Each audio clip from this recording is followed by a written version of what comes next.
Lady super star. So Nayanthara அவர்கள் பார்த்தீங்கன்னா பல வருஷமாக சினிமா ஃபீல்டில் இருக்காங்க.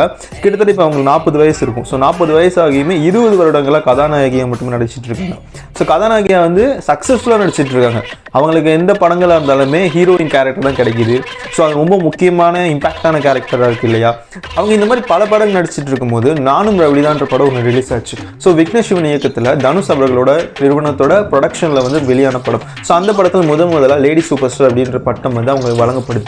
அதுக்கப்புறம் எங்கே ஸ்டேஜ் இருந்தாலுமே எந்த படம் ரிலீஸ் ஆனாலுமே அவங்களுக்கு வந்து லேடி சூப்பர் ஸ்டார் பட்டத்தில் தான் அழைக்கப்படுறாங்க.